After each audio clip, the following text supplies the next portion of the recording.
चलो देखिए आगे। फास्फोरस में हम लोग पहला पॉइंट ये पढ़े थे कि आपका potassium chlorate try antimony sulphide कहाँ पे लगा रहता है, माचिस के तिल्ली पे।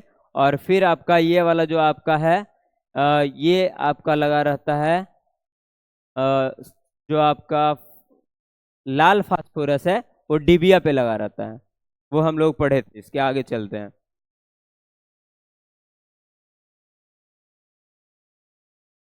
अगला पॉइंट है ये आपका कि फास्फोरस ना हड्डियों में पाया जाता है। फास्फोरस हड्डियों में 8% तक पाया जाता है। हड्डियों में 8% तक पाया जाता है। तो यहाँ पे होता यूं है कि हमारा जो पैर का हड्डी है, ज्यादातर ये पैर के वाले हड्डी में पाया जाता है। तो पैर के हड्डी में ना फास्फोरस आपका पाया जाता है 8% तक। मान लेते हैं कि ये फास्फोरस ना 8% से घट जाए गलती से, मतलब मान ले हमारे बॉडी में वैसा पदार्थ का हम सेवन करें जिससे आपका ये फास्फोरस है 8% से घट जाए। तो जब जैसे 8% से ये घटेगा तो होता यूं है कि ये हड्डियों को क्या करता है, कमजोर करता है। जैसे हड्डियों को कमजोर और मजबूत करने के लिए कैल्शियम जिम्मेदार है, लेकिन एक निश्चित मात्रा के बाद यदि ये भी घटेगा तो ये क्या होता है, हड्डियों को खोखला करता है। यानी फास्फोरस की मात्रा हमारे बॉडी में यदि 8% से कम रहा या हड्डियों में 8% से कम रहा तो हड्डियां ना खोखला होती है। ये है। तो फास्फोरस 8% तक बॉडी में पाया जाता है। अब इसी के कारण देखिए क्या होता है कि हमारे बॉडी में कार्बन रहेगा। तो क्या होता है कि यदि कोई व्यक्ति डेथ किया, यानी समझ आए कि मृत्यु हुई किसी व्यक्ति की, तो जब हम जलाने के लिए उसे लेके जाते हैं तो क्या होता है कि यदि बॉडी में ना कार्बन की मात्रा और फास्फोरस की मात्रा दोनों घट जाए तो क्या ना जल्दी जलता नहीं है। यानी बॉडी जो है वो जल्दी क्या होता है, ऑक्सीजन में आपका जल नहीं पाता है सही से, तुरंत नहीं जलता। तो हम लोग ऐसा मानते हैं ना कि जैसे होता है ना कि कभी कभी आग नहीं लगता, तो ऐसा मानते हैं हम लोग कि किन्हीं को याद कर रहा है ये। यानी अभी उनका बेटा नहीं आया, चाहे ये नहीं आया, चाहे उनके ये रिश्तेदार नहीं आए, तो वो याद कर रहे हैं, वो आएंगे तब ये जलना शुरू होगा, ऐसा माना जाता है। लेकिन ये क्या है, वो ऐसी चीजें नहीं है। ये निर्भर करता है आपके बॉडी में कार्बन और फास्फोरस की मात्रा। कार्बन जितना ज्यादा रहेगा, फास्फोरस जितना ज्यादा रहेगा, वो क्या है उतना ही ज्यादा बॉडी जो है आपका दहनशील होगा। इसलिए होता है। तो हड्डियों में क्या है आपका 8% तक पाया जाता है। अगला देखिए, हम लोग एक पॉइंट पढ़े थे कि सारे अधातु जो होते हैं, 10 में पढ़ा होगा कि सारे अधातु जो होते हैं विद्युत के कुचालक होते हैं। लेकिन एक अधातु पढ़े थे जो विद्युत का सुचालक था। कौन? ग्रेफाइट। हीरा जो है आपका कुचालक है कार्बन का अपरूप में, ग्रेफाइट आपका विद्युत का सुचालक है। लेकिन एक और ऐड कर लेना है अब हम लोगों को कि 10 में हम लोग इतना जान रहे थे कि ग्रेफाइट ही एक ऐसा अधातु है जो विद्युत का क्या है आपका सुचालक है। लेकिन एक और है आपका फास्फोरस में ब्लैक फास्फोरस। ब्लैक फास्फोरस ये जो है ना, ये भी आपका क्या है, फास्फोरस जो है वो भी विद्युत का सुचालक है। यानी दो अब ऐसे धातु हो गए विद्युत का सुचालक है। यानी दो ऐसे आपका धातु हो गया वो जो आपका क्या है, विद्युत का सुचालक है।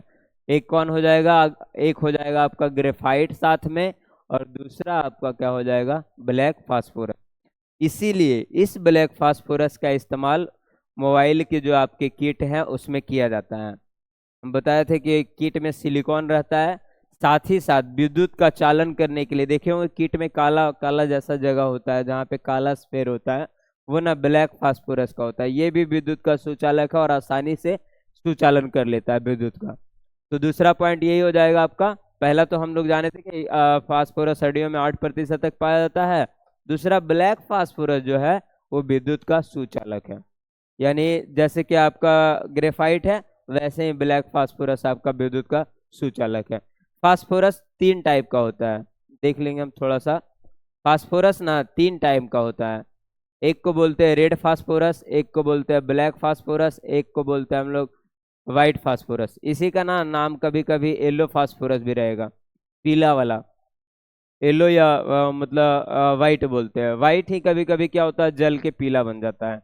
तो ये तीन तरह का फास्फोरस होता है। रेड, लाल वाला जो फास्फोरस होता है लेस एक्टिव है, यानी बहुत कम सक्रिय है, इसीलिए इसका इस्तेमाल माचिस के डिबिया पे होता है। क्यों? क्योंकि यदि हम उजला वाला कर देंगे तो विस्फोट कर जाएगा डिबिया खुद ब खुद, इसीलिए लाल फास्फोरस का इस्तेमाल वहां पे किया जाता है। तो रेड फास्फोरस आपका क्या है, कम सक्रिय है। सक्रिय तो है लेकिन ये क्या है, कम सक्रिय है। दूसरा आपका ब्लैक फास्फोरस, ये ज्यादा सक्रिय है, ये इसकी तुलना में, तुलनात्मक इसकी तुलना में ज्यादा सक्रिय, लेकिन पूर्ण रूप से ज्यादा सक्रिय नहीं बोल सकते इसको। तो ये ज्यादा सक्रिय है। और तीसरा आपका व्हाइट वाला, ये बहुत ज्यादा सक्रिय है, बहुत एक्टिव यानी बहुत सक्रिय, और ये तुरंत ज्वलनशील है। इसको हम लोग बोलते हैं अति ज्वलन, अति ज्वलनशील, यानी तुरंत जलता है और विस्फोट उत्पन्न करता है ये व्हाइट वाला। इसीलिए इस फास्फोरस को हम लोग देखो क्या करते हैं ना, लाल फास्फोरस से उजला फास्फोरस बनाने की विधि आ चुकी है प्रयोगशाला में, लेबोरेटरी में लाल से उजला बना लेते हैं हम लोग। इसीलिए डायरेक्ट उजला पे हम लोग डायरेक्ट जैसे उजला जो निकलता है उसका उपयोग ना करके हम लाल से जो उजला बनता है उसका उपयोग करते हैं। इसका कारण ये है कि डायरेक्ट वाला जो उजला है ना वो विस्फोट उत्पन्न कर देता है, जिसके कारण आप उसका एनर्जी का उपयोग नहीं कर पाएंगे। ये वाला जो है आपका लाल फास्फोरस जो है वो क्या करता है, लेस एक्टिव है, इसलिए कम ऊर्जा उत्पन्न करता है, और इसलिए इसका इस्तेमाल हम लोग आसानी से कर लेते हैं। तो फास्फोरस कितने टाइप का हो जाएगा, तीन टाइप का, रेड वाला, ब्लैक वाला और वाइट वाला। रेड वाला जो फास्फोरस होता है वो कम सक्रिय है, ब्लैक वाला उसकी तुलना में थोड़ा ज़्यादा सक्रिय है, और वाइट वाला सबसे ज़्यादा सक्रिय है, यानी ये विस्फोट उत्पन्न कर सकता है, ऐसा है आपका। तो फास्फोरस में ये तीन हुआ। आगे हम लोग बढ़ते हैं नेक्स्ट। फास्फोरस में हम लोग इतना रहने देते हैं। अगला है सल्फर का, sulphur 16, 1s2, 2s2, P6, 3s2, इसका विन्यास है ये। P में कितना हो जाएगा आपका 4। तो देखिए सल्फर एक ऐसा धातु है ना, सॉरी सल्फर एक ऐसा धातु है जो क्या ना ज्यादातर अणु के रूप में रहता है, और ये अणु के रूप में रहेगा ना तो हमेशा सल्फर नेचर में, प्रकृति में हमेशा ये S8 बंधन के साथ रहता है, यानी सल्फर ना अकेला नहीं रहेगा, जब भी रहेगा तो S8, S4, S2, S6 ऐसे रहता है। S8, S4, S2, S6 ऐसे आपका हमेशा ये रहेगा पेयरिंग में, यानी पेयरिंग अणु बनाता है ये। तो S8 के रूप में रहता है, तो इसका नाम रहता है गंधक। इसी वाले गंधक का इस्तेमाल हम लोग कहाँ पे करते हैं, भूत भगाने के लिए। खटिया के नीचे हम लोग रखते हैं, देखे होंगे कि गंधक का पहले के लोग रखते थे, कि गंधक मतलब ये जो क्या करता है, भूत भगाने का काम करता है, ऐसा मतलब इसके लिए रखते थे हम लोग। या हालांकि वो भूत वाला काम करता नहीं था, काम कुछ और है। काम ये है कि जैसे देखे होंगे कि कभी कभी ठंडा के दिनों में क्या होता है कि रूम बंद रहता है और वहाँ पे होता है वो अंगीठी जलाते हैं हम लोग, बोरसी बोलिए इधर के भाषा में, जलाते हैं, उससे निकलता है आपका धुआं वगैरह। तो वो जो निकलता है ना उससे बनता है कार्बन, ज्यादातर कार्बन बनाता है। वहां पर रूम में ऑक्सीजन कम है, तो कार्बन ना रूम में कम ऑक्सीजन रहेगा तो बनाएगा कार्बन मोनोऑक्साइड, और ज्यादा वाला रहेगा तो बनाएगा कार्बन डाइऑक्साइड। तो ना रूम में कम ऑक्सीजन रहने के कारण, रूम बंद रहता है तो रूम में कम ऑक्सीजन रहने के कारण ही कार्बन मोनोऑक्साइड बना लेता है। तो कार्बन मोनोऑक्साइड बनाने के दौरान क्या होता है, ये जो गैस है हमारे ब्लड में घुलनशील नहीं है, यानी carbon monoxide, carbon dioxide blood में घुलता है, लेकिन ये कार्बन मोनोऑक्साइड ब्लड में घुलनशील नहीं है, यानी जब हम श्वास लेंगे तो हमें तकलीफ उत्पन्न होती है। और उसके अलावे ये क्या करते हैं, चेतना को ही बंद करता है। ये पहला काम कर देता है, सिग्नल बंद कर देता है। सिग्नल बताए थे, हमारा जो मेरुरज्जु दंड है यानी रीढ़ की हड्डी का ऊपरी हिस्सा, उसका ना कनेक्शन माइंड के साथ है, तंत्रिका कोशिका के साथ। तो सिग्नल भेजता है कि क्या क्या चीजों का जरूरत है, वो सारा कमांड इन लोगों के पास है। तो ये ना सिग्नले को बंद कर देता है कि क्या जरूरी है क्या है, इसीलिए क्या होता है वो सोया का सोया रह जाता है। कभी देखे होंगे इसमें डेथ की संभावना ज्यादा होती है। इसीलिए जब भी आप मतलब इसका इस्तेमाल कर रहे हैं, ठंडा के दिनों में इसका इस्तेमाल ज्यादा होता है, तो जब भी कर रहे हैं तो दरवाजा या तो किसी भी पार्ट में खुला रखना होता है। और क्या होता है ठंडा के दिन में पूरा पैक कर लेते हैं, खुला रहता नहीं है, इसके कारण ये वाला समस्या उत्पन्न होती है, कार्बन मोनोऑक्साइड। तो इसी को लोग मान लेते हैं कि भूत हल्का हल्का जैसे उत्पन्न हुआ, मान लेते हैं डेथ नहीं किया, उसके पहले का पोजीशन जब है तो इसको मान लेते हैं कि भूत उत आ गया थी, मतलब ऐसा टाइप का करेगा, अलग टाइप का करेगा। ऐसे भूत देखा होगा, ऐसे भी आ जाता है जब डेथ करते हैं कोई व्यक्ति वगैरह, तो देखा होगा कि उस पे शुरू हो जाता है भरना। हाँ, कि हम ऐसे गए, मतलब हमारा ये हुआ वो हुआ। अब पता नहीं इसमें कितनी सच्चाई है, हम लोगों को तो पता भी नहीं है। नहीं बोलता है, भरता है, और समझ ही में ना आता है, फिर वो लॉजिक के समझ में नहीं आता है। लेकिन कुछ कुछ जगहों पे पता ही नहीं चलता, कुछ कुछ जगह पे ऐसे ऐसे लॉजिक लग जाते हैं। जैसे तू देखा होगा कि कोई एक देवता वगैरह का पड़ता है, खस्सी वगैरह, तो जब तक दारू नहीं गिराते उसमें, तब तक खस्सी नहीं कटता है। कुछ तो लॉजिक है? सिगरेट भी रहता है, और एक का तो हम लोग देखे थे कि जब तक काटते तो कटिए नहीं रहा था, तो याद आया कि हम तो दारू गिराए ही नहीं, फिर नहीं कट रहा था, नहीं कट रहा था।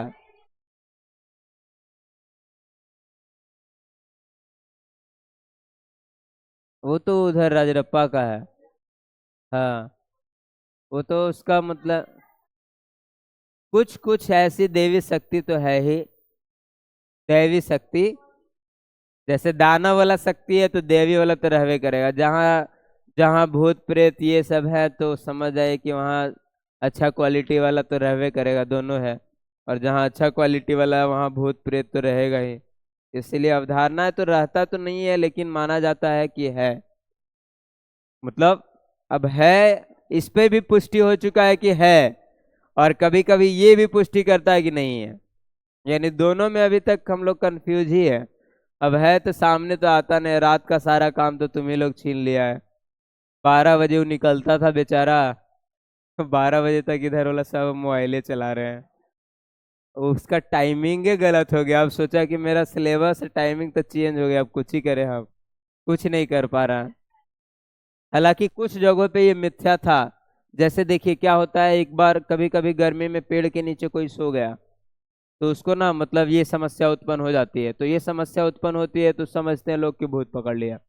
पेड़ के नीचे सोएगा तो पेड़ का काम रात में जानते हैं हम लोग। CO2 को क्या करता है, ऑब्जर्व नहीं करता और रिफ्लेक्ट करता है। CO2 अभी बताए, CO ज्यादा कम घुलनशील है, ये तो तुरंत एकदम CO निकलेगा तो और ज्यादा। और CO2 निकलता है तो ये बाद में आपका समझ आए कि बॉडी में हीट उत्पन्न कर देता है इतना ज्यादा कि मानसिक स्थिति सही नहीं लगती है। इसके कारण लोगों को लगता है कि भूत वगैरह ये पकड़ लिया। कभी कभी ये होता है धान के खेत के टाइम में, गर्मी का आपका रहता है, गर्मी तो नहीं रहता उस टाइम, गर्मी शुरू होता है। धान के खेत में आपका निकलता है गैस मीथेन। और मीथेन गैस यदि आप गलती से सूंघ लिए तो आपको चक्कर वगैरह आना शुरू हो जाएगा, आप वहीं बेहोश हो सकते हैं। तो लोग समझ लेते हैं ले खेतवा तरफ गया था, आया, पकड़ लिया। वो पकड़ नहीं लिया, CH4 चल गया अंदर, निकालो पंप करके। CH4 चला जाने के बाद होता है, ये कारण है ये सब। चलिए, जो भी है दोनों को हम लोग मानेंगे, किसी एक को नहीं छोड़ेंगे। तो हम सल्फर में थे, चलिए।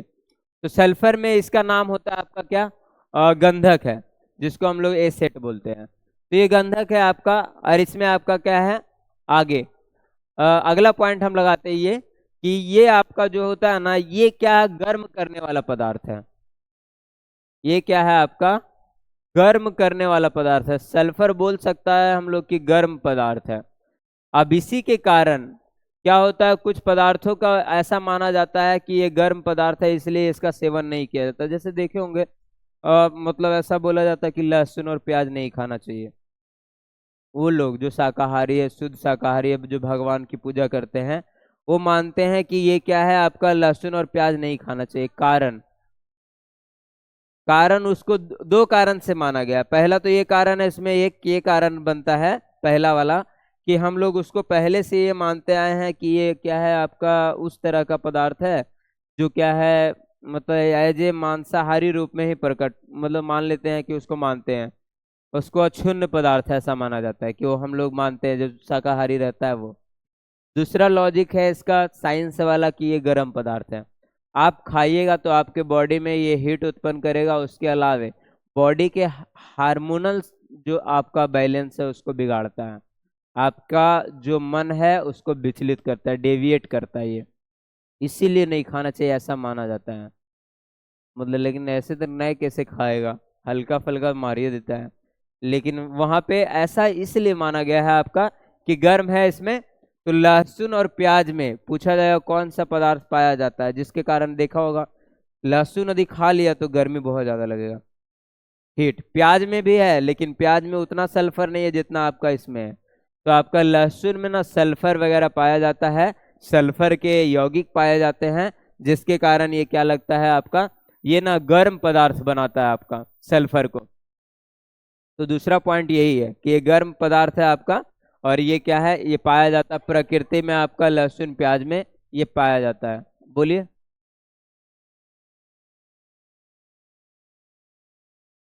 हाँ तो हाँ लहसुन मतलब दो चीजों के लिए, एक और चीज है जिसमें ये लाभकारी है, किसी को हार्मोनल डिसऑर्डर भी होता है तो भी लहसुन खाया जाता है। लहसुन खाना चाहिए लेकिन ज्यादा नहीं, कम से कम 3-4 आप डेली खाइए, और खास करके बॉयज के लिए जरूरी है, गर्ल्स के लिए रहे या ना रहे, बॉयज के हार्मोनल डिसऑर्डर को ठीक करता है, समझे। मतलब खा सकते हैं आप 2-4 दाना डेली अलग से, मतलब ये करके खा सकते हैं, हम तो खाते हैं। सल्फर हो गया आपका, गर्म पदार्थ है, ये कहाँ पाया जाएगा, लहसुन और प्याज में। सल्फर जिस पानी में उपस्थित रहेगा उसको भी गर्म करेगा, तो सल्फर के कारण जितने भी गर्म कुंड के झरने बनते हैं, सल्फर के कारण गर्म कुंड का झरना या फिर गर्म कुंड बनता है। जैसे राजगीर का पानी गर्म है, कारण सल्फर, सल्फर इतना ज्यादा उसमें है कि वो पानी क्या लगता है, गर्म लगता है। तो सल्फर की मात्रा जिस पानी में रहेगा वो गर्म रहेगा। हम क्लोरीन 17, क्लोरीन 17, इसका विन्यास कितना होगा, 1s2, 2s2, P6, 3s2, और P में कितना हो जाएगा आपका 5 ना, 2 5 7, 2 2 4 6 10 और 7 17, इतना आपका हो जाएगा। अब यहाँ पर ध्यान देंगे हम लोग, चलते हैं, देखिए क्वालिटी जानते हैं पहले क्लोरीन का, क्लोरीन का कहाँ कहाँ पे उपयोग होता है, इसका क्या क्या उपस्थिति है। तो देखिए ये जो इसकी उपस्थिति के बारे में थोड़ा सा जानते हैं हम लोग कि कहाँ पाया जाता है। तो उपस्थिति के रूप में ये सबसे ज्यादा पाया जाएगा आपका समुद्री जल में। कहाँ पाया जाता है, समुद्र के पानी जो होता है उसमें ना, उसको हम लोग बोलते हैं क्लोरिनाइज वाटर, यानी उसमें क्लोरीन की मात्रा पाई जाती है, ब्रोमीन की पाई जाती है। तो ये ना समुद्र का जो जल हो जाएगा उसमें ये पाया जाता है आपका समुद्र का जल, इसमें आपकी इसकी उपस्थिति रहती है। क्लोरीन की उपस्थिति और दूसरे जगहों पे रहती है आपका, सजीवों में भी रहता है क्लोरीन, यानी जो आपके जीव जंतु हैं उसमें भी क्लोरीन रहता है आपका, सजीवों में भी इसकी उपस्थिति रहती है। तो ये उपस्थिति हो गया इसका कि यह समुद्र के जल में पाया जाता है और ये सजीव में पाया जाता है। सजीव में जैसे कुछ पेड़ पौधे हैं, जैसे आप एक नाम सुने होंगे जिसको हम लोग बोलते हैं, मतलब उसको छू लेते हैं ना तो कुकवत, कुकवत का नाम सुना, कुकवत पौधा, छू लिया तो इसके बाद नोचना शुरू कर देता है, कुकवत ना, क्या है वो, कंदा ना, कंदा तो सब्जी में हम बनाते हैं इसका रे। कुकवत आपका एक पौधा है, उसको जब हम लोग छू लेते हैं ना तो स्पर्श कर लेने के बाद ना ये स्थिति आ जाती है जिसमें क्या होता है कि वो ना स्पर्श करने के बाद ऐसा आएगा आपका, बीच में आपको ना नोचना पड़ जाए, ऐसी स्थिति उत्पन्न हो जाती है। कब, जब ये रहेगा तब ऐसी स्थिति इसमें आती है।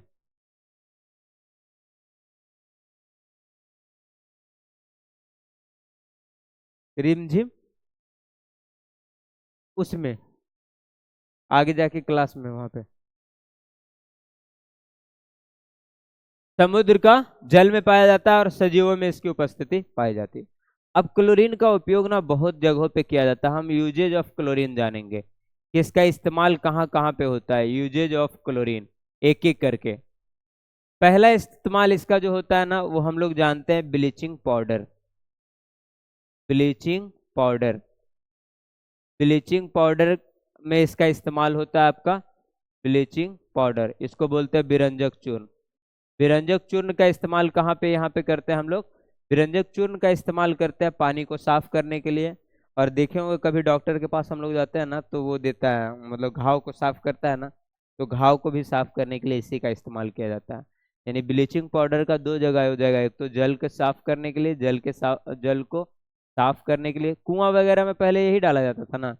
उसके अलावे अभी देखिएगा, मान लीजिए किसी के पास आपका पानी नहीं है, आरओ वाला पानी, देखे होंगे तो कभी कभी ना भोज वगैरह में ये व्यवस्था करवाया जाता है। आरओ का पानी तो है नहीं, आरओ का पानी नहीं रहने के कारण यहाँ पर क्या है, आरओ का पानी नहीं है, तो आरओ जैसा फीलिंग लाने के लिए इसको मिला देते हैं ब्लीचिंग पाउडर। ब्लीचिंग पाउडर मिला देंगे तो क्या पानी वैसा ही लगेगा जैसे आरओ का पानी है, खारा।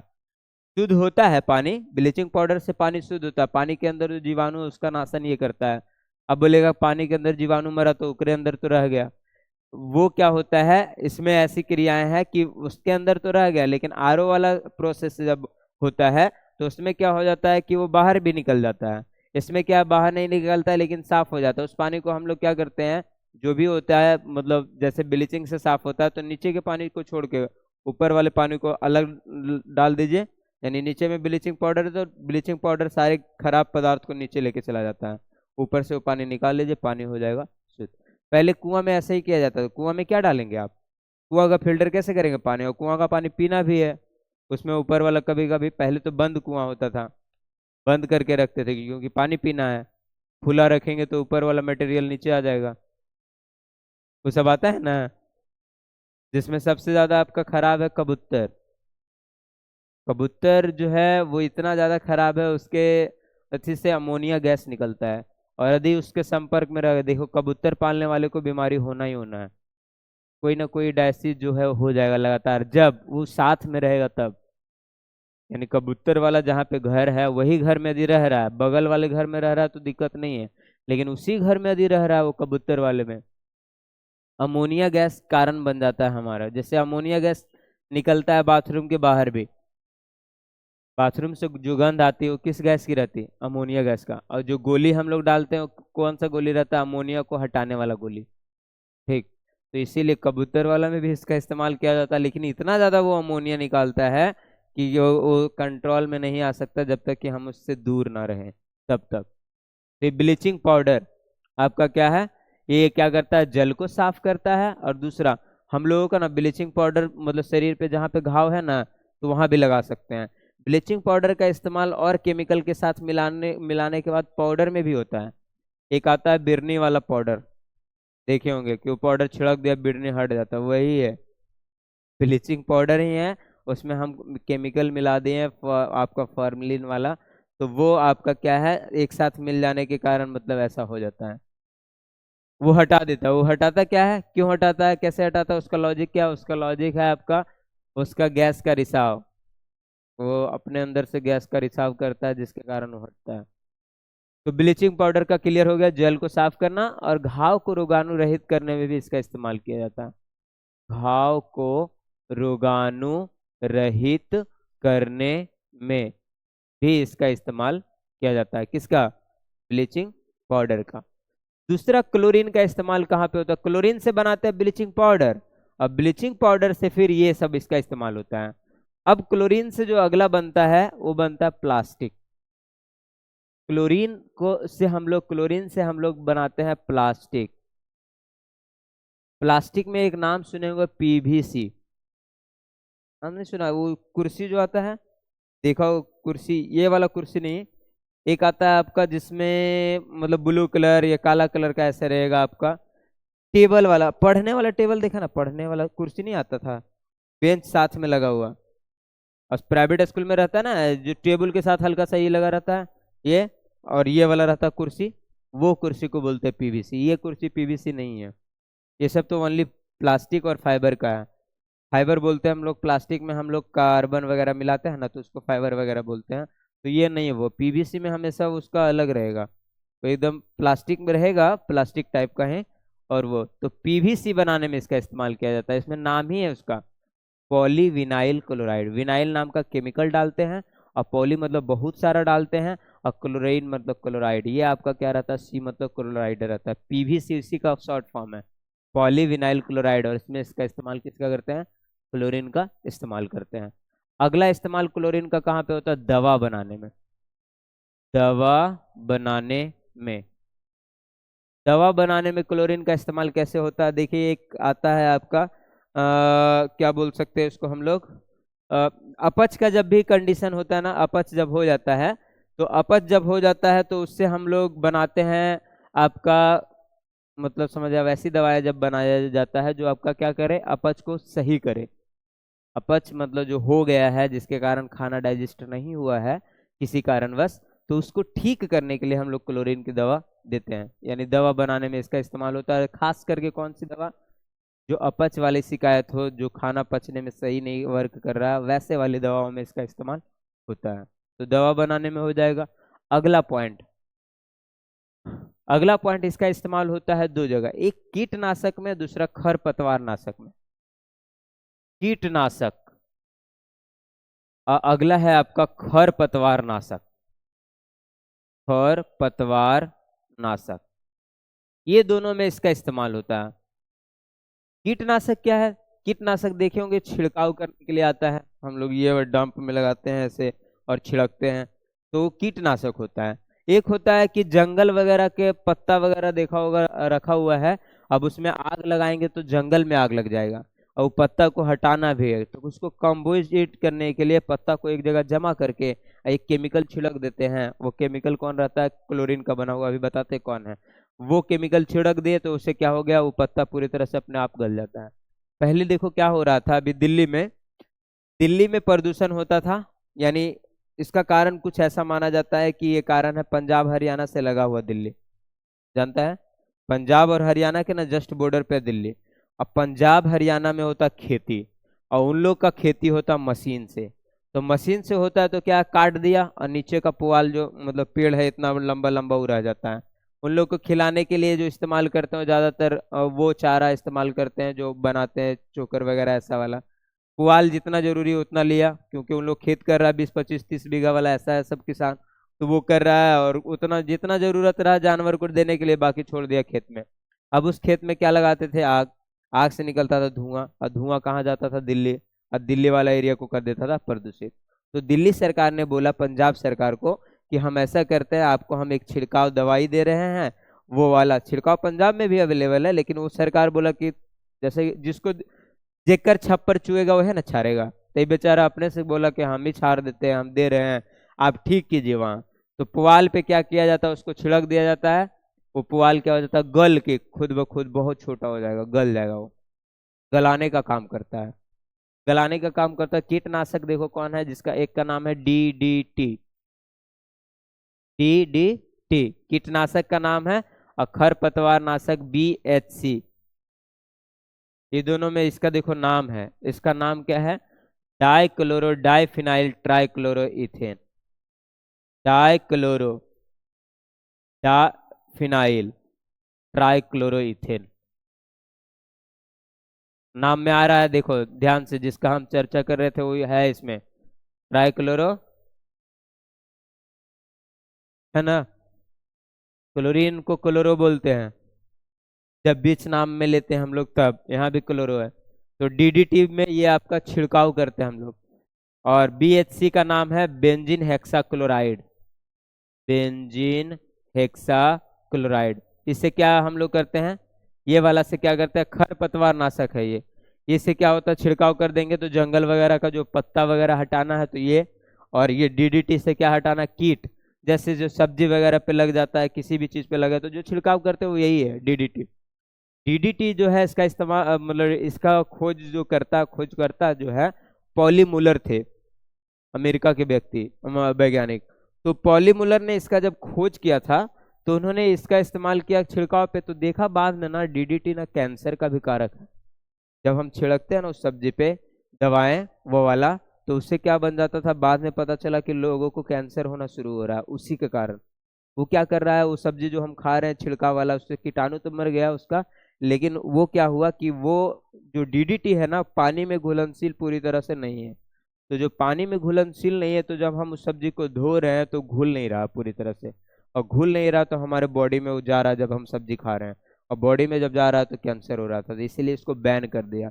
किसने? अमेरिका ने बैन कर दिया, कनाडा ने बैन कर दिया। लेकिन भारत में अभी भी बिकता है, इसके नाम पे डी करते हैं। भारत जानिए रहा डी का साम्राज्य है। कुछ बैन करो। जब एक बार प्लास्टिक भी बैन हुआ था, सुना था, फिर चल रहा है। बिहार में दारू बैन है और अच्छा से मिल रहा है, एकदम सप्लाई घर में पहुंचे। जितना लेना उतना, जो चीज बंद होता है उसका दो ही एक, बंद होता ही नहीं है इधर, जो उसका सिर्फ रेट बढ़ जाता है। क्या है वो? बालू बंद। तो बालू बंद नहीं हुआ, बस रेट बढ़ गया। बंद कैसे हो जाएगा? यहाँ बिहार है कि खेला है? बंद कर देगा? बिहार में कुछ बंद नहीं होता है। इससे अच्छा चालू ही कर देता, जो ठीक रहता है। कम से कम बेचारा 20-30 रुपए में पौवा मार के सुत जाता है, ऐसे 50 रुपए का टेंशन रहता है पूरा। 100 रुपया, जो 20 रुपया में मतलब पी के गिर जाता था, वो 100 रुपया लगा रहा है। पैसा कहाँ जा रहा है? कुछ ना कुछ दूसरे राज्य में जाइए रहा है। हम लोग अपना पैसा उधर दे, इससे अच्छा अपना पैसा अपना सरकार के पास जाता है। अपना सरकार के पास जाता है, फिर काम करता है और डेवलप करता है। दारू से बिहार की सरकार में मतलब बजट में बहुत बड़ा घाटा है। इतना पिया के हैं, इतना पीने वाले लोग हैं, शराब पीने वाले, की देश का अर्थव्यवस्था चला रहे थे। एक बार कोरोना में देखा होगा ना, एक बार दारू खोला गया था पूरे बिहार में, नहीं खोला गया, बिहार जहाँ जहाँ बंद है। तो कोरोना में बीच में दुकान बंद था सब दारू वाला, तो कोरोना के बीच में खोला गया था दारू का दुकान। उससे इतना कमाई हुआ था, 10-10 दिन का स्टॉक करके लोग रख दे, पियाक लोग जो है पीने वाले, 20 दिन का एक्स्ट्रा किया। अब और कब खुलेगा की पता। इतना दारू बिका कि उससे सरकार के बजट में इजाफा हो गया, इतना बिकता है। और त्योहार वगैरह आने पे उन लोग और ज्यादा बिकता है। होली आ गया गलती से, कैसे न कैसे बिके जाएगा। तो ये हम लोग कहाँ थे? बैन वाला पे। ये डीडीटी उसने बैन कर दिया, क्यों? कैंसर होता है। अब हम लोग इस्तेमाल करते हैं, अभी छिड़काव में जो हम लोग इस्तेमाल करें वो पूर्ण रूपेण डीडीटी नहीं है, क्योंकि पूर्ण रूपेण से यहाँ भी थोड़ा सा सख्त मतलब सख्ती बरता गया है, लेकिन पूर्ण रूपेण नहीं है वो, इसीलिए हम उसका इस्तेमाल करें। लेकिन डी के रूप में कभी कभी डाल देता है कोई, तो जब इसे हम ये करते हैं तो इससे जो सब्जी खाते हैं वो कैंसर कारक हो सकता है। ये नहीं एक ही दिन में हो जाएगा कैंसर। सब बोलता है अब हम खाए थे कल परसों, नहीं देखा होगा ऐसे, हम भी तो पिए दारू, कहाँ कुछ हुआ? अभी होगा। प्रोसेस है, थोड़ा सा लेट न लेगा, अभी हो जाए तुरंत, इतना जल्दी रिजल्ट। तो यहाँ पर ये है, समझ गए दोनों? कीटनाशक जो छिड़काव करके कीट मारते हैं, और खरपतवार नाशक जंगल वगैरह को हटाने के लिए इसी का इस्तेमाल करते हैं। इसके साथ एक और है, ये तो नॉर्मल वाला को हटाता है, इसका एक अच्छा क्वालिटी का बनाया गया 2D नाम है उसका, 2D कीटनाशक है। ये क्या करता है? मतलब इसका काम क्या है? पूरे मतलब जंगल वाला पत्ता को पूरी तरह से मुलायम कर देना, इतना मुलायम कि एकदम वो गल जाता है, धीरे धीरे गलना शुरू कर देता है, ऐसे कंपोस्ट वाला कर देता है ये काम। ये है आपका डीडीटी वाला। समझ गए दोनों? तो खरपतवार नाशक में और इसका में। अगला हम लोग अगला पॉइंट बनाते हैं, ये इसी में चले क्या आगे?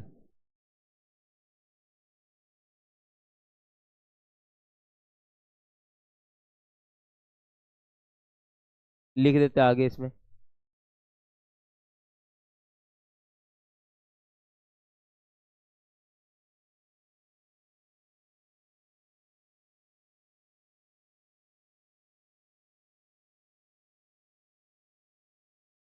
लिखते हैं ना रे, हाँ इतना, इसके ऊपर लिख सकते हैं और पॉइंट आ जाएगा साथ में। नेक्स्ट अगला पॉइंट, नहीं तो फिर अगला स्लाइड ही ले लेते हैं। अगला पॉइंट इसका, अगला पॉइंट इससे बनता है विस्फोटक। विस्फोटक पदार्थ जो है इससे बनता है। और दूसरा इसका इस्तेमाल ना मतलब विपन के तौर पे किया गया था। विस्फोटक विपन मतलब हथियार के तौर पे। ये कब हुआ था? वर्ल्ड वार 1 और 2 में इसका इस्तेमाल जमकर किया गया। World war first and second, इससे इसका इस्तेमाल किया गया है आपका।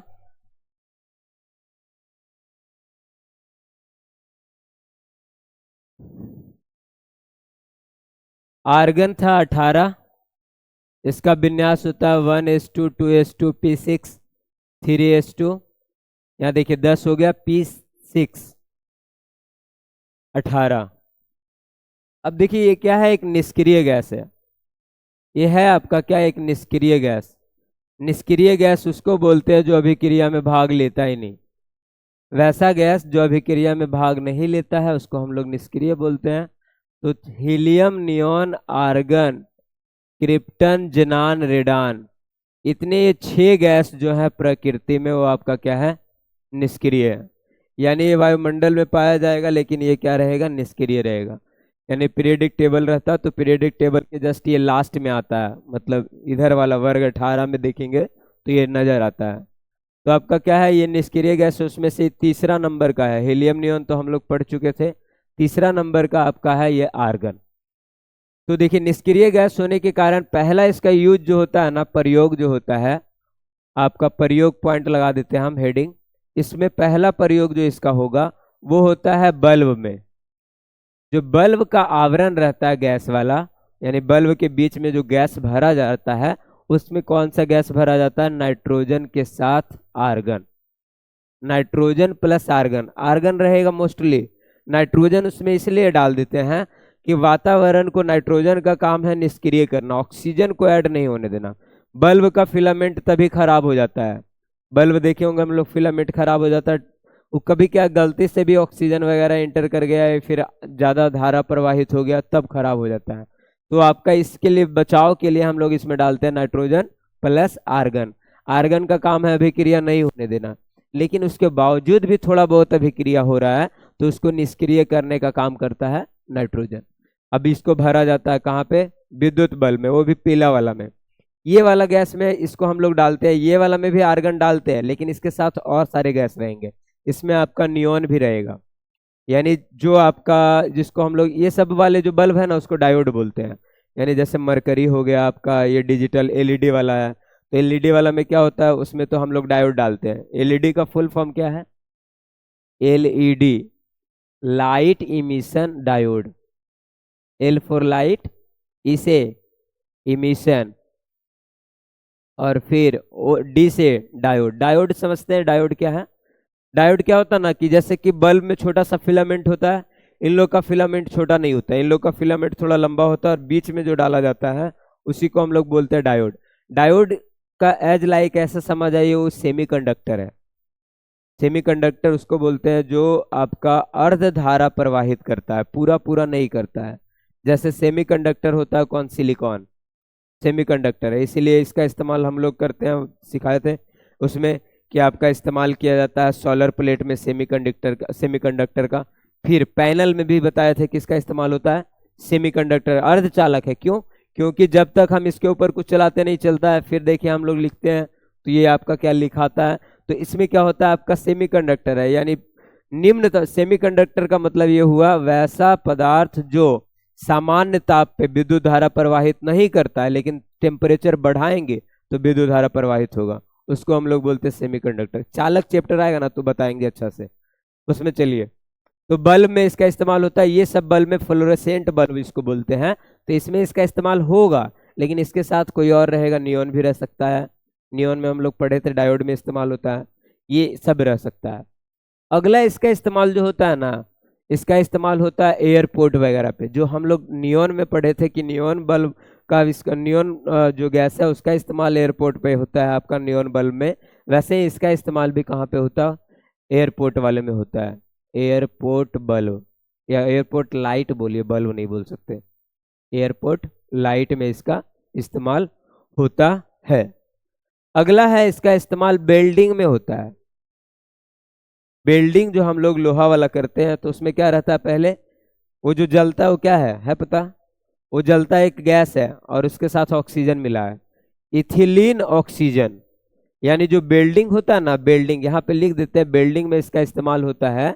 तो जो वेल्डिंग आपका होगा वो वेल्डिंग में रहता क्या है, इथिलीन रहता है, एक गैस है आपका इथिलीन, और साथ में उसके साथ रहता है ऑक्सीजन, ये दोनों मिलता है। तो इथिलीन आपका थोड़ा सा जलने वाला गैस है, और आपका क्या है, ऑक्सीजन जलाने वाला। तो जलने और जलाने वाला के कारण क्या होता है, वो जो हम मेटल डालते हैं उसके अंदर वो पिघलता है और वहां पे जाके जमता है, जहाँ पे आपको वेल्डिंग हम लोग करते हैं वहां पे जमता है। तो साथ में अब वेल्डिंग हम लोग कर रहे हैं और उसके साथ में बहुत सारा मान लिया जाए कि गैस का प्रवाह हो गया, तो क्या होगा, बिल्डिंग ना अच्छा से नहीं हो पाएगा, उखड़ जाता है। कुछ कुछ देखे होंगे बिल्डिंग उखड़ता है जल्दी, टूट जाता है, हल्का सा भी रहेगा टूट जाएगा। उसका कारण वहां पे ये है कि उसके पास ना ऑक्सीजन ज्यादा प्रवाहित हो गया। ऑक्सीजन सारी चीजों को खराब करने के लिए थोड़ा बहुत जिम्मेदार है।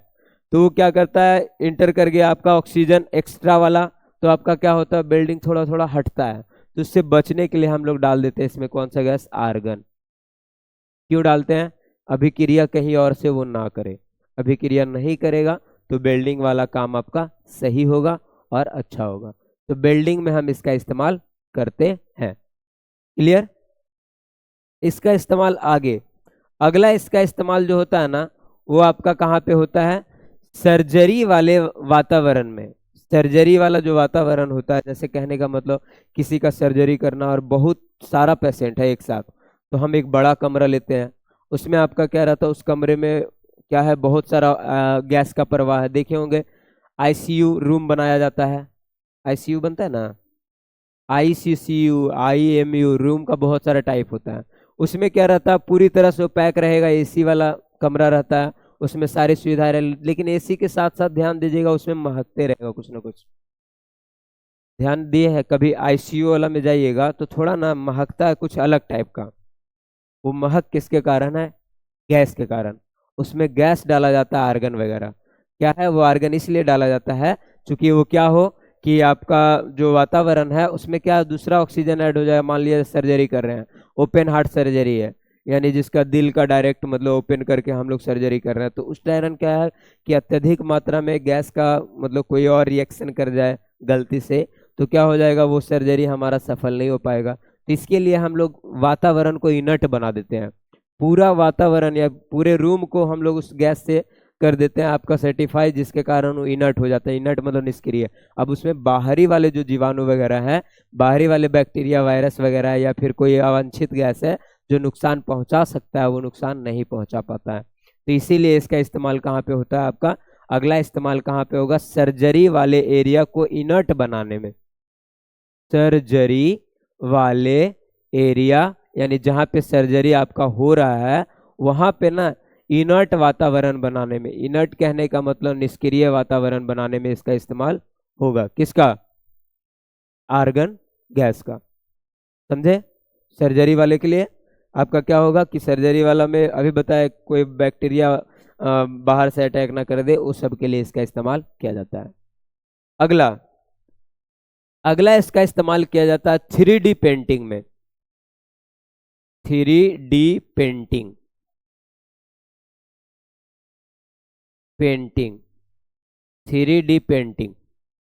3D पेंटिंग और 2D पेंटिंग समझते हैं क्या है, डी डी समझते हैं, डी। एक होता है 2D, एक होता है 3D, एक होता है 4D। हालांकि 4D को हम लोग अवॉइड करते हैं, मतलब पूरी तरह से मतलब इसका इमेज जो है वो बन नहीं पाता है।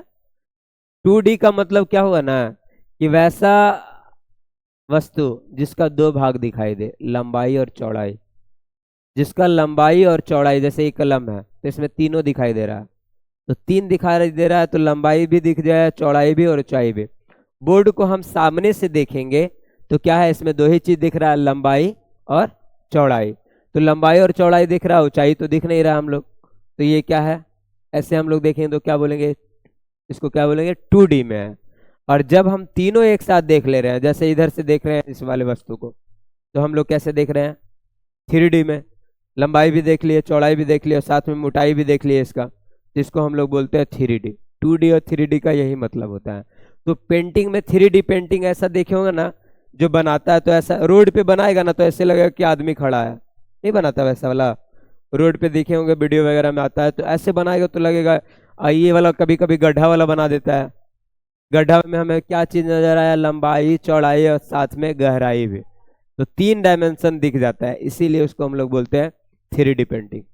यदि हम लोग से सवाल लगाया जाए, आवाज मेरा भी खराब है, 3D, यदि हमें सवाल लगाया जाए कि हम सिनेमा जो देखते हैं 2D में देखते हैं या 3D में, फिल्म, फिल्म में हम 2D देखते हैं 3D। फिल्म में हम लोग तीनों देख लेते हैं, लंबाई भी, चौड़ाई भी और उस वस्तु की मोटाई भी, तो सिनेमा क्या हो जाएगा 3D में। लेकिन उसके बावजूद भी एक आएगा, जब सिनेमा हॉल में आएगा ना फिल्म, तो लिखा रहेगा कि इस फिल्म को 3D में देखिए। इसके बावजूद भी जैसे हम देखते 3D में, लेकिन एक आएगा आपका जिसको हम लोग बोलेंगे कि 3D में ही देखना है, मतलब वो सिनेमा, हर फिल्म 3D में नहीं आता है, लिखा रहेगा 2D में, हम देखते हैं 3D, फिल्म रहता है 2D का ही, ठीक, हम लोग देख लेते हैं उसको 3D में। एक आता है 3D, तो 3D मूवी का मतलब क्या है, इसमें इफेक्ट वाला मूवी है। वो 3D मूवी का मतलब नहीं है, उस मूवी को ऐसा तरह से डिजाइन किया जाता है, ऐसा तरह से बनाया जाता है कि उसमें क्या है, एक सिनेमा हॉल में सेटअप होता है, जिस सेटअप में क्या होता है, एक चश्मा दिया जाता है, बड़ा वाला सिनेमा हॉल में देखेंगे चश्मा दिया जाता है। उस चश्मा में क्या होता है ना, वो आपका 3D चश्मा लगाया जाता है। 3D चश्मा किस बात का संकेत है, 3D में होता यूं है कि जो चीजें वहां दिख रहा है ना, वो तुम्हें लगेगा यहाँ दिख रहा है, यानी फिल्म वहां चल रहा है, और चश्मा लगाएंगे तो चश्मा के अंदर दिखेगा। जैसे आया था गूगल का लेंस आया है, गूगल का लेंस से हम लोग क्या करते हैं, आंख के जरिए सर्च कर सकते हैं हम लोग। जैसे वो ऑप्शन देगा, ऐसे ऐसे स्क्रॉल करेंगे, गूगल वाला चश्मा, स्क्रॉल करेंगे और वो सर्च करेंगे। हाथ से ऐसे ऐसे कर सकते हैं हम लोग स्क्रॉल करने के लिए, और बाई आंख से हम लोग क्लिक कर सकते हैं उसको। टच है, स्क्रीन टच आता है, गूगल ने आई टच लाया है।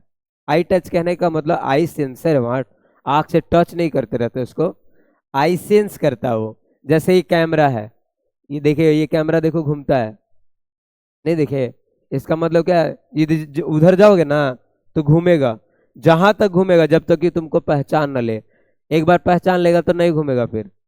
यह कुत्ता वाला हालत है इसका, कुत्ता एक बार पहचान लेता है तो फिर नहीं भौंकता है, वैसे ही कैमरा है, देखिएगा कभी अभी जाइएगा ना तो सामने, जब तक कि तुमको पहचान न ले, पहचान लेगा उसके बाद छोड़ देगा, फिर घूमना बंद हो जाता है।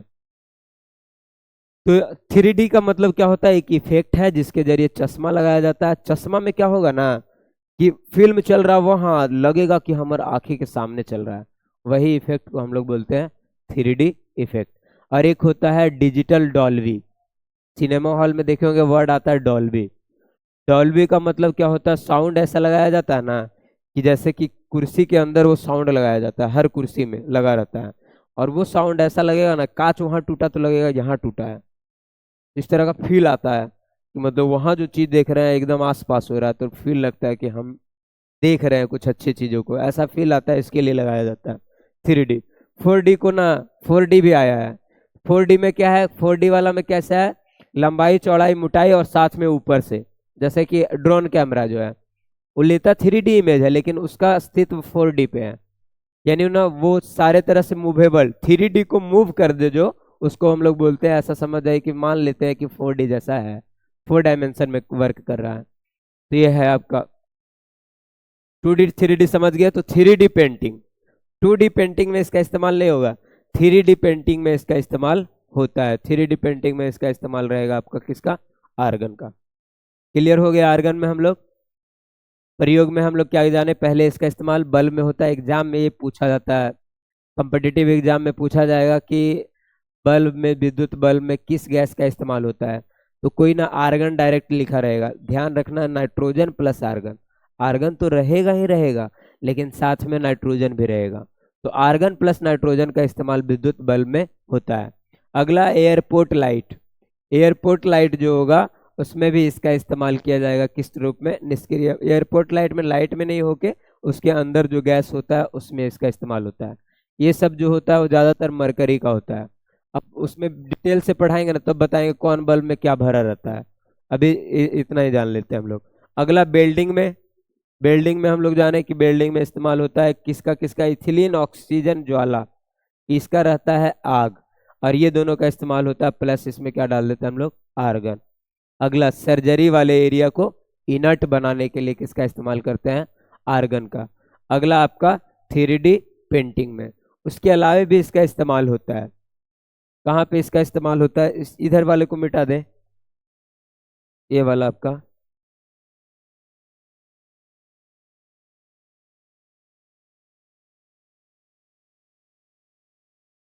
इधर चलते हैं, यहाँ पे एक यूज यहाँ पे बता देता है स्टार लगा के। इसका इस्तेमाल होता है लेजर ऑपरेशन में भी, लेजर लाइट को हम लोग क्या कर सकते हैं, लेजर ऑपरेशन, ऑपरेशन। लेजर समझते हैं, लेजर क्या है? लेजर क्या है? लाइट ही है, लेकिन लाइट को बनाया जाता है एक खास डायरेक्शन वाला लाइट। लाइट देखे होंगे फैलता है चारों तरफ, इस फैलाव को इस तरह से एडजस्ट किया जाता है कि वो एक डायरेक्शन में चले, उसी को बोलते हैं लेजर। लेजर को एक्स्ट्रा लाइट नहीं है, यही वाला लाइट है। और ये क्या किया जाता है, बस उसको जो सारा डायरेक्शन में फैल रहा है एक डायरेक्शन में डाल देते हैं, इसलिए लेजर ज्यादा प्रभावी। लेजर से आजकल ऑपरेशन होता है, लेजर से ऑपरेशन होता है। और लेजर से अभी एक मशीन बन रहा है अभी, जिससे मच्छर मारा जाएगा। अब इसमें क्या होगा, मच्छर मारने की मशीन बन रही है। उसमें क्या होगा, एक मशीन रहेगा, मशीन के अंदर ना लाइट जाएगा, एक लाइट नॉर्मल वाला जाएगा, नॉर्मल वाला लाइट जाके पहचानेगा उसको, और ये पहचान जाएगा 0.03 सेकेंड में। एक एरिया होगा, इतना दूर तक एरिया है, उसमें हम यहाँ पे लगा दिए। अब ये वाला क्या होगा कि इस वाले एरिया में यहाँ पे लगा दिए तो पहले जाएगा एक लेजर, और लेजर जाके क्या करेगा, लेजर नहीं सॉरी, समान लाइट, उसको पीपीएल बोलते हैं, प्लेन पोलराइज लाइट।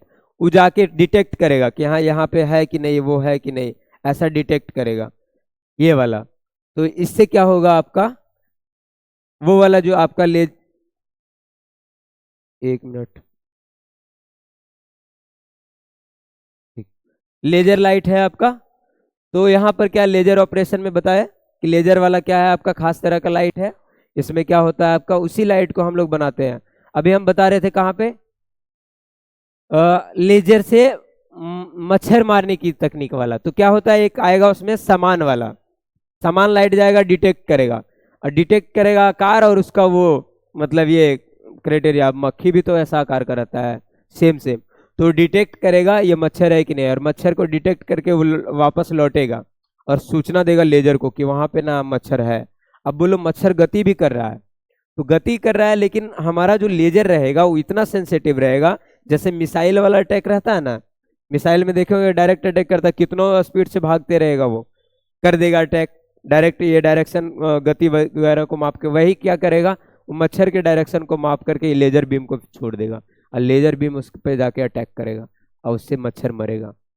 यानी बिना वातावरण को हानि पहुंचाए हुए अभी इस पे ट्रायल चल रहा है। लेकिन हो क्या रहा है अब इससे, एक नुकसान इसका ये भी हो सकता है कि लेजर लाइट अभी डिटेक्ट, गलती से मान लीजिए कि मशीन खराब हो गया, तो लेजर लाइट डिटेक्ट नहीं कर पाया कि वो मच्छर है या फिर कुछ और है।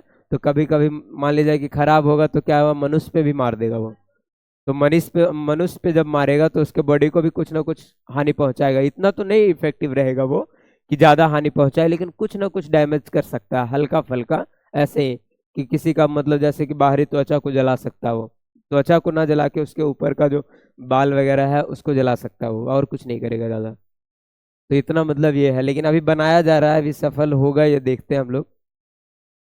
यदि सफल हुआ तो सही है, उससे क्या होगा, मच्छर ज्यादा रहेगा तो अब मतलब टेंशन ये नहीं रहेगा, बिना मच्छरदानी के भी सो सकता है, बस उसको ऑन कर देंगे हम लोग, मारते रहेगा डिटेक्ट करके, युद्ध चलते रहेगा हमेशा रात भर उधर, ऐसा है। और ये पर्यावरण को भी सुरक्षित रखेगा, ऐसा समझ लीजिए। तो लेजर ऑपरेशन में इसका इस्तेमाल होता है, हम लोग बता रहे थे। तो लेजर क्या है, लाइट का ही एक खास, लेजर का फुल फॉर्म होता है लाइट, ऐसे एम्प्लीफिकेशन,